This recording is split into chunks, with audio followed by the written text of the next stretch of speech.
अस्सलामु अलैकुम वरहमतुल्लाहि ताला वबरकातुहू। अज़ीज़ साथियों, उम्मीद है कि आप लोग खैर आफ़ियत से होंगे। दोस्तों, हम आप लोगों को दिखा रहे हैं एक प्यारा सा अच्छा सा लजीज़ सा इंटरव्यू। इस इंटरव्यू को आप लोग सुनेंगे तो यकीनन आपकी तबीयत खुश हो जाएगी। साथियों, चूँकि क़ुरबानी के दिन आने वाले हैं, ये बात मैं बता देता हूँ, क़ुरबानी के दिन आने वाले हैं।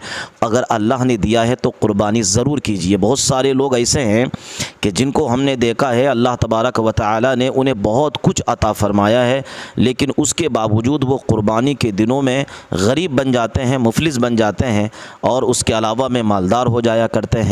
तो ऐसा नहीं करना चाहिए, बल्कि अगर अल्लाह ने आपको दिया है तो क़ुरबानी करें, अल्लाह की रज़ा के लिए जो है ज़िबह करें। क़ुरबानी करना हज़रत इब्राहीम अलैहिस्सलातु वस्सलाम की सुन्नत है और मुसलमान इसे एक ज़माने से करते चले आ रहे हैं। इस्लाम के चाहने वाले इस क़ुरबानी को एक ज़माने से हज़रत इब्राहीम अलैहिस्सलातु वस्सलाम की इस यादगार को, सुन्नत को ताज़ा करते चले आ रहे हैं। दोस्तों, जो क़ुरबानी करता है अल्लाह तबारक व तआला उस इंसान से राज़ी होता है। हुज़ूर अकरम सल्लल्लाहु अलैहि वसल्लम इरशाद फरमाते हैं कि जब बंदा किसी जानवर को ज़िबह करता है, अल्लाह के नाम पर जब क़ुरबानी करता है, तो अल्लाह तबारक व तआला उस जानवर का खून ज़मीन पर गिरने से पहले उसको जो है अल्लाह तबारक व तआला उस इंसान की उस क़ुरबानी को कबूल फ़रमा लेता है। तो क़ुरबानी करना चाहिए अल्लाह की रज़ा के लिए। क़ुरबानी बहुत अच्छा अमल है और अपने दोस्तों में ईद उल अज़हा की खुशियाँ बाँटें, दोस्तों को खिलाएं पिलाएं, गरीबों को मसाकीन का ख़याल रखें, कमज़ोरों का ख़याल रखें, उनकी मदद करें। इन दिनों में अल्लाह तबारक व तआला आपको जज़ाए खैर अता फ़रमाएगा। आइए दो प्यारे से इस इंटरव्यू को सुनिए और इस वीडियो को ज़रूर देख कर जाइएगा। तो उन्होंने कहा कि जिन्होंने सही वक्त में बीवी से मन की बात नहीं की होती, उन्हें ऐसे ही रेडियो पे बोलना पड़ता है, मन की बात करनी पड़ती है। पढ़ता हूँ, सुनिएगा। वो कारोबारियों के साथ धन की बात करता है, हमारे मुल्क ने कैसा नमूना चुन लिया यारो। अब मेरा साथ दीजिएगा पीछे तक। हमारे मुल्क ने कैसा नमूना चुन लिया यारो, वतन की बात करनी थी तो मन की बात करता है। बहुत अच्छा है, वाह वाह वाह। वतन की क्या कहने इमरान साहब, वाह वाह वाह। अरे वाह वाह वाह वाह, क्या तो कहने मन यार, की बात करता है। इस और तरीके से शेर कहा आपने, वाह वाह वाह।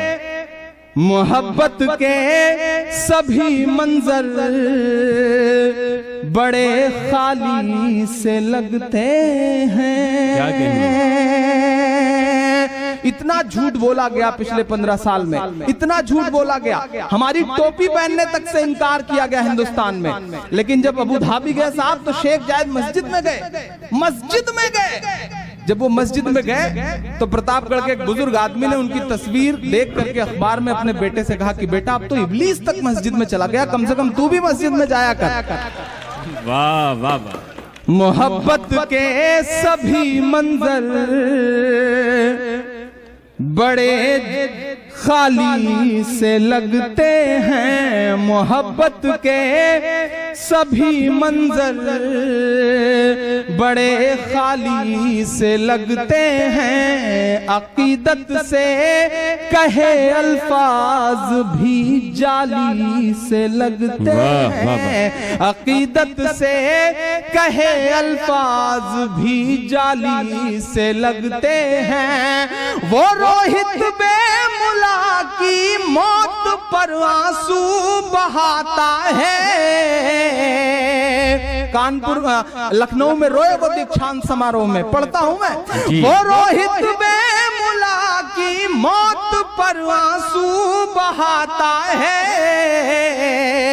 मगर उस शख्स के आंसू तो घड़ियाली से लगते हैं, मगर उस शख्स के आंसू क्या कहने, वाह वाह वाह। तो घड़ियाली से लगते हैं। बहुत शुक्रिया, बहुत मोहब्बत है, बहुत अच्छा सुना। एक नई सी नज्म सुनाने की हिम्मत करता हूँ, सुनाता हूँ आप सबको।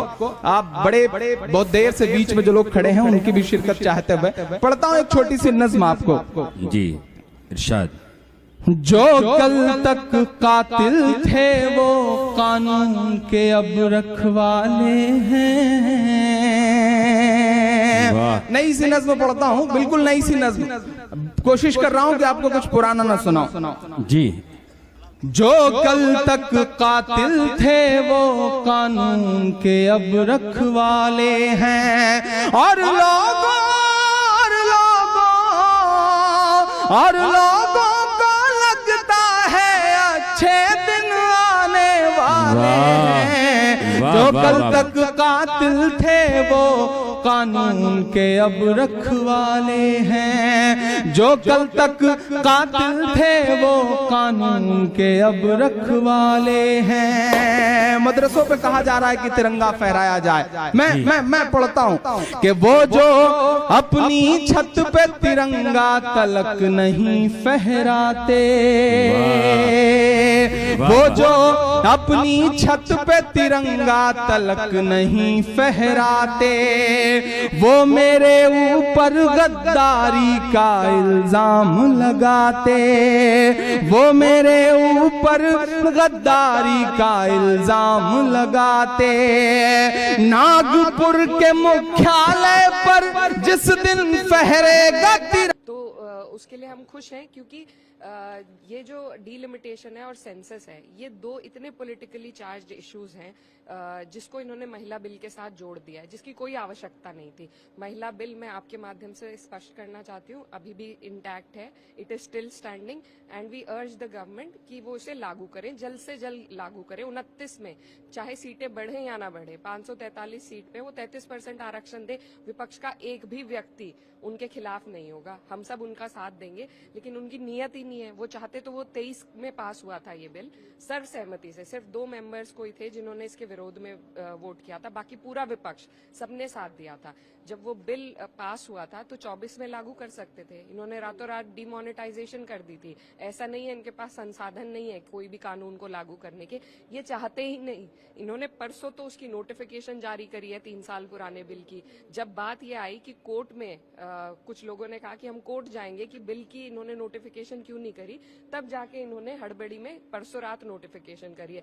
तो ये किसको बहका रहे हैं, किसको बरगला रहे हैं? इन्हें लगता है इस देश की जनता, इस देश की महिलाएं नहीं समझेंगी। इस देश की महिलाएं जो आज अपने चूल्हे चलाने से मजबूर हैं, जिनको गैस सिलेंडर की परेशानी हो रही है, जिनको आज तरह तरह की चीजों से गुजरना पड़ रहा है, अपराध उनके प्रति बढ़ रहे हैं हमेशा, और लगातार सरकार ऐसे ऐसे मुद्दे, पहले वंदे मातरम पे इन्होंने 10 दिन का डिबेट कराया था, आज इन्होंने फिर से जो बिल पास हुआ है उस पे, ये जनता का पैसा बर्बाद है। कल साइन डाई हो सकता था, आज करा रहे हैं।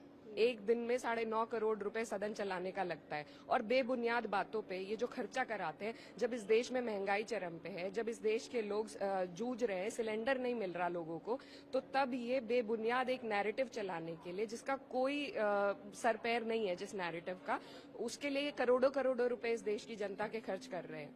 आपने देखा कि कल भी यहाँ पर बड़ी तादाद